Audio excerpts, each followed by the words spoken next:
Hello, thank you for joining us for our May GLE. We will be talking about screenings and assessments and how they relate with expulsion prevention in our ongoing series about expulsion prevention. And this is Team Wolfpack. So myself, Rebecca, Christina, Nadir, Z, and Cheryl. And we like to start with Bright Spark's mission, which is to nurture and sustain child-centered, anti-racist early learning communities.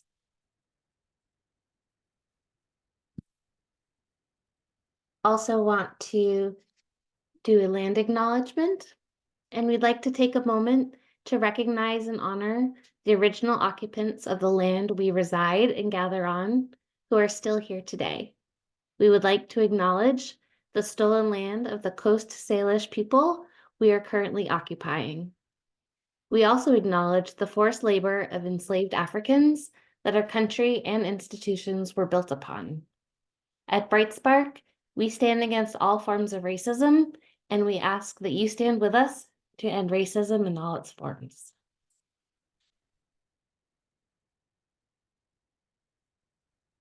Our agenda today, we will be discussing what is a screening tool, what tools are available, what is an assessment tool, and what is ongoing assessment and what does that mean? We'll talk about assessment tools that are available, the cost of some different assessment tools, child outcomes, expulsion prevention standards, and how exactly screening and assessments relate to expulsion prevention.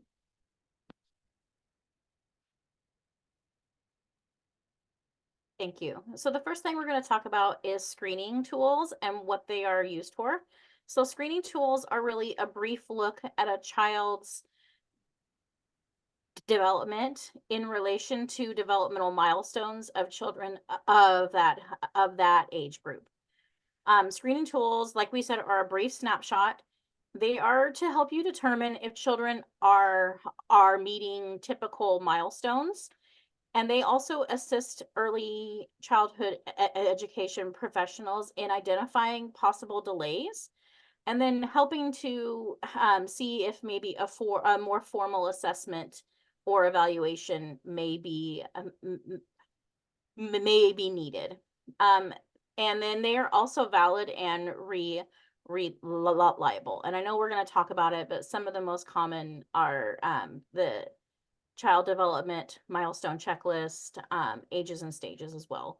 What screening tools are not, they are not used to diagnose delays in learning or special needs, and they provide evidence that something might be present and that an assessment may be needed.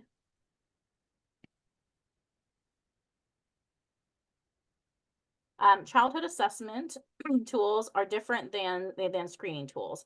So an assessment tool is the process of gathering information about a child and reviewing that information and then using the formal information to plan educational activities that are at a child's level and can understand and is able to learn from.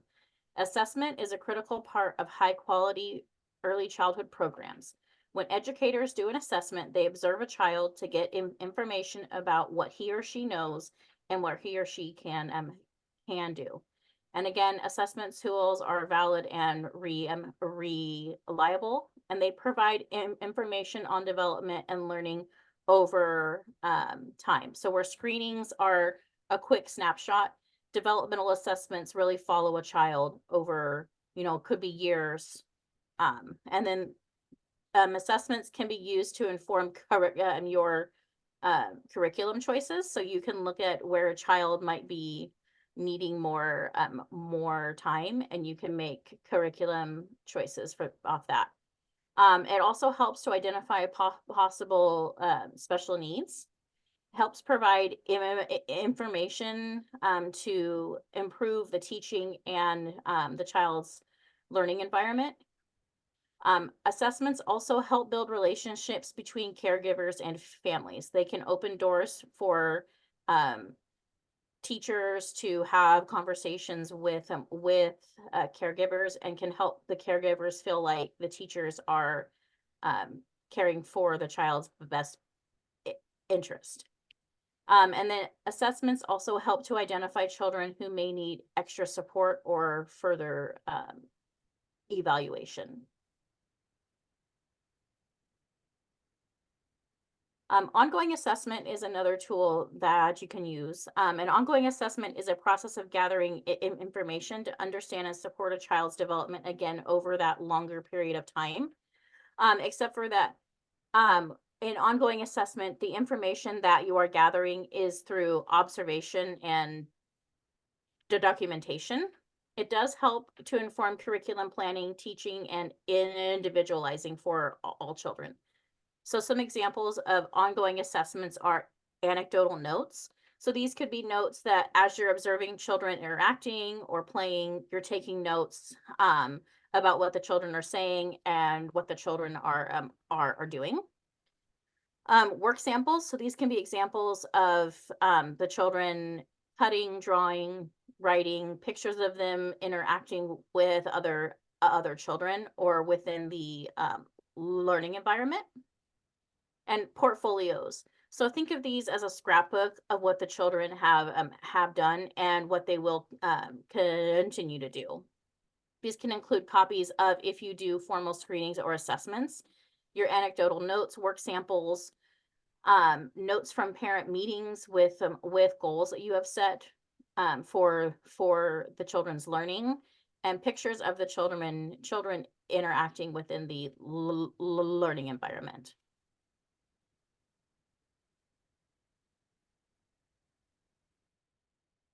All right, thank you, Cheryl. So next, we're going to discuss a little bit more about the types of tools that we use within the assessments and screenings. So the first, we're going to discuss a little bit about screenings. Early childhood programs often use short checks called screenings to look for any learning or developmental concerns. These screenings are quick and easy to do, and they help identify children who might need a more in-depth evaluation. Screenings are important because findings and addressing these problems early can lead to better development and learning outcomes for children. So that's why it's important to screen as they enter or in their first few months in your center, so you can identify any red flags that may occur, and then you can make a plan to support those children. So the next type of assessment are the ones that we're used to, which would be called an instructional assessment. These assessments offer a snapshot of current skills, guiding next steps, and tracking progress toward goals, like they said, over time. So there are a continuous conversation that is linked to the curriculum that you're using. So you're able to use those instructional assessments that align with the curriculum goals, which in turn align with the standards like the Washington Early Learning and Developmental Guidelines that we use. This alignment personalizes learning targets and personalizes learning, targets instruction, and fosters the continuous improvement that we help with the quality improvement as well. And the assessments are a powerful tool, not just as a test, but also as a way to build a strong foundation for each child's success, because you have a roadmap and you know what they need in order to be successful. The next type of assessment tool would be a diagnostic assessment tool. In early child education, professionals use comprehensive evaluations called a diagnostic assessment to understand a child's development and learning skills. These assessments help to identify those particular learning difficulties, delays, or disabilities a child may have. They also pinpoint specific areas where a child's skill might need extra support. Diagnostic assessments can also determine if a child qualifies for additional help, such as early intervention programs or special education services. Trained professionals typically conduct these assessments using specialized tests. When used for eligibility purposes, these assessments follow formal guidelines set by federal and state laws. All right, next we're going to dive into the different types of screenings and assessment tools that are available. We have the Ages and Stages questionnaire, which comes in the form of the ASQ3 and the ASQ-SE. We have the Teaching Strategy Gold, which is abbreviated as TSG, and the Peabody Developmental Motor Scales, which is the PDMS. Let's take a look at the Ages and Stages questionnaire. So this is a screening between the birth and age 6. ASQ is different because it draws upon the parent's expert knowledge to pinpoint developmental progress and to catch any delays in young children. There are 2 assessments within this, the ASQ3 and the ASQ-SE. ASQ3 covers communication, gross motor, fine motor, problem solving, and personal social. ASQ3 covers all the social emotional aspects. How this works is parents can fill out the questions on their own, or you can sit down with them and go through each of the questions, answer and record them together. Like Cheryl had mentioned, this helps build stronger relationships. Through conversations, you get to know the child and the parents a little bit more. This also allows you to ask follow-up questions to get a clearer picture of where that student may be developmentally in each area. This is an example of what some of the questions look like. This is the communications form. So you'll see that it comes in yes, sometimes, or not yet. And through these questions, you would then get the score. And then if you can go to the next page. And this is how you see where the scores align and where that child might be. So you copy the child score to the grid. So if one or more of those scores in the dark shaded area indicates that the child may need further assessment. If the scores are outside of that area, that means that child is meeting or is exceeding in that area. Next, let's take a look at Teaching Strategies Gold. I love using this because it also includes the curriculum that is linked to it too. So this is an observation-based assessment system for children from birth to kindergarten, and it focuses on 9 areas of development: the social emotional, the physical, the language, cognitive, literacy, mathematics, science, technology, and the arts. And within these areas are 36 different objectives. They're all aligned to the Washington State's Early Learning Guidelines and the Head Start Early Learning Outcomes Framework. And each of these objectives has a progression table, rating scale, and indicators to show where that child is expected to be.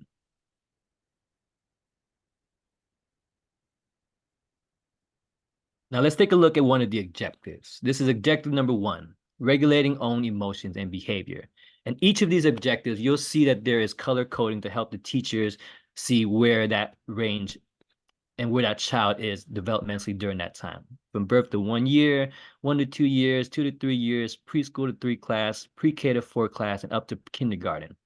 And each of these indicators are very specific, and it goes into detail to help the teachers understand what they're seeing, and it helps train them to see, to be able to evaluate as well from levels 2, 3, 4, 5, 6, 7, and 8. Almost each one has an example to kind of show what to look for and what it is for each level.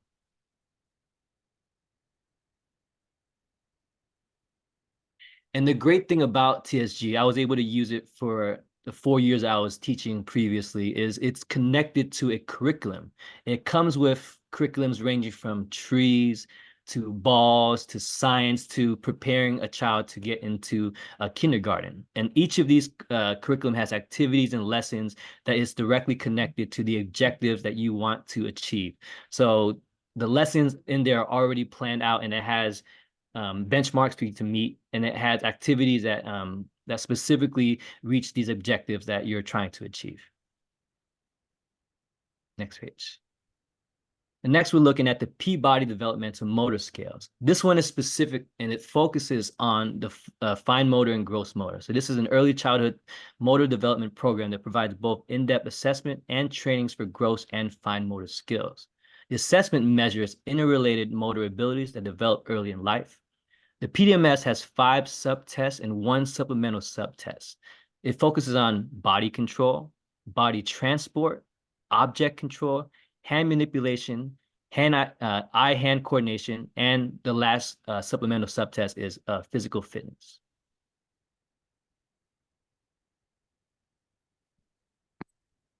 All right, thank you, C. So next, we're going to discuss, how much does these screenings and assessment tools cost and the impact for your program. So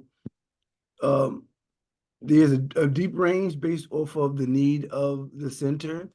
So for screening tools, in particular, there's a free one available from the CDC that most pediatricians use when they're screening your children, and they use those same milestones and guidelines to track development. That is a free tool.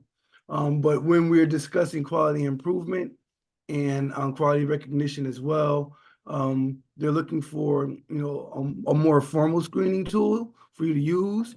And those are a little bit more expensive, and those costs can be offset with your quality improvement award or your needs-based grant award that you are eligible each year.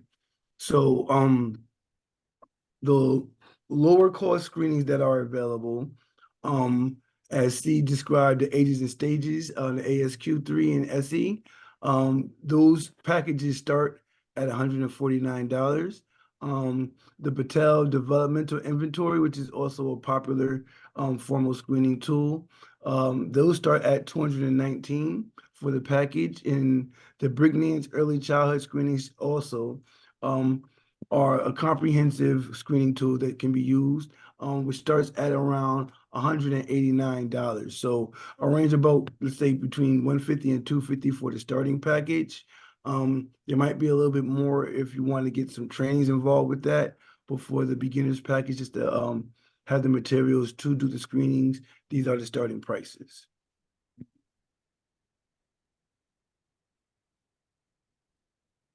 Let's go into the assessment tools.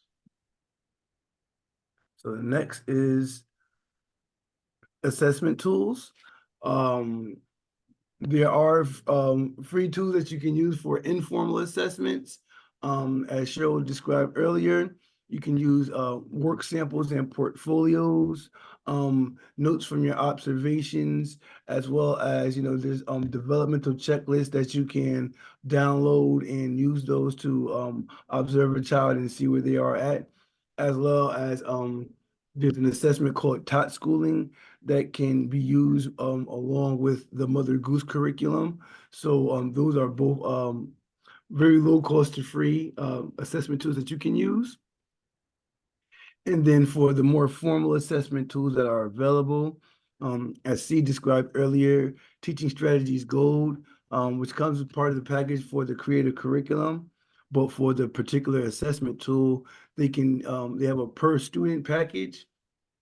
And it starts at per student about $15 per, and you're able to have online access to that information. The next one is the Pediatric Evaluation of Disability Inventory, which is a diagnostic assessment that can be used to see if a child may have any special needs. And this particular assessment starts at $91 for the basic package, so you can have that accessible to you as well. And then there's another type of assessment that can use that's pretty comprehensive, that encompasses learning as well as physical skills, which is called the DAO-4, Developmental Indicators for Assessment of Learning. And that package starts a little bit more expensive at $420. And then we have what C described earlier, the Peabody Developmental Motor Scales, or the PDMS 2 or 3. And those packages start around $781. So that's why we were discussing about how you can look to invest in these assessment tools with your quality improvement award or with your needs-based grant, so that you can provide these, and they also coincide with your quality recognition.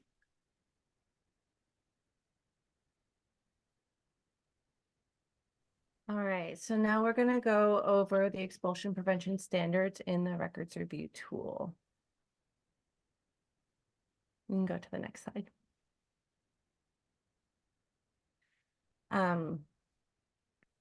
Oh, hold on. 1 second. Can you go back? I apologize.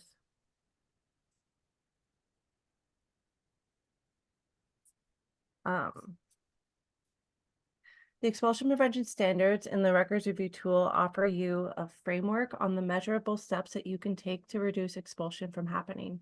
This policy brings in elements that are known supports that can slow or end expulsion or suspension in your program. If you don't see it as a policy that will work for your program at the moment, you can use it to create some long-term goals around expulsion prevention. The reason we are including expulsion prevention in a discussion around screening and assessment is because both of these tools can be very helpful to get children the additional support that some may need to prevent it in the first place. So we'll take a look at each standard to break it down and see what is required to meet these standards at your site. So the first standard is preventing, or a policy supports children with challenging behavior and developmental needs through family partnerships, staff training, and consultation. So this first standard really just encompasses all three and just gives you a snapshot of what they're looking for. So the standard really wants you to be thoughtful around how big behaviors are handled in terms of partnering with your families and having a protocol in place. Having a practice and protocol in place of what to do can really support the child and family in getting the additional support they may need. This looks like partnering with your families and working together through collaboration to become unified in your approach, both at school and at home. This could be through meeting together, implementing strategies, and even having a behavior plan in place. For staff, this looks like providing training and behavior support, inclusive practices to meet all learners' needs, social and emotional training, among others. We ultimately want teachers to be prepared and have a toolbox of ideas they can use when these moments happen, no matter what it is. Lastly, you want to ensure that you have outside resources you can access if at all needed. Your coach is obviously a wonderful resource, but there are times we want to reach out to mental health resources. At Bright Spark, we do have Holding Hope, which provides targeted support for teachers and families if they opt in. There are others out there as well, such as Kindring, that can be accessed for further support. The next one is that staff have annual training to support positive social and emotional development, reducing challenging behaviors, and trauma-informed care. This policy specifically addresses staff training around the areas we spoke about above and states it in your policy. Your policy should refer to your dedication for you and staff to train specifically in these areas yearly, as well as that your site follows this policy in all your classrooms. It also needs for you to state that your program currently follows this policy. The last standard is that the staff can consult with a mental health consultant, coach, or other professional for behavior or developmental concerns. This is the last standard in this area and specifically focuses on accessing resources such as mental health consultants, as well as your early achievers coach. This information needs to be specifically stated as well, as you will need to identify who the resources you reach out to when the situation calls for this. As you can see, the standards build upon the first overarching one and really want you to get specific as to your practices and protocols to prevent suspension and expulsion. Okay, so then we're going to talk about how exactly does screening for those developmental red flags relate to expulsion prevention? So when children are screened upon enrollment with a developmental screening tool, red flags will be known. And there's great power and knowledge in knowing what these red flags might be, as it enables the teachers to have a greater understanding of that child's needs and abilities. It helps the teacher can then provide adaptations and, if necessary, to seek outside resources. Sharing these developmental concerns with the family in a supportive way creates the opportunity for teamwork. This teamwork has the child's best interests in mind and can advocate for what they need to succeed. And how do assessments relate to expulsion prevention? Much in the same way. So assessments gather information about a child's development and growth in all different areas. It gathers information about what they know and what they can do. So once teachers have this information, they're able to plan their curriculum and their approaches to help the child grow in those areas of need. These areas of need can often be the source of the child's behavior. So if this is addressed consistently, progress is much more likely. So we know that expulsion often happens, and most often happens due to behaviors. And some of these unwanted behaviors often stem from frustration. So the child might not be able to do a certain task. They may not be able to communicate well. So having these assessments and knowing this really does allow for the teacher to plan and help the child succeed. Other unwanted behaviors can stem from sensory needs, underdeveloped social emotional skills, and also the need for attention. Completing regular assessments will make these behaviors and the reason for them much more apparent, and they will provide a pathway for the teacher to work with that child for success. So if you do have any questions about any of this, please definitely reach out to your coach and they will be able to answer or clarify any of your questions. And thank you very much for watching, and we will see you next month.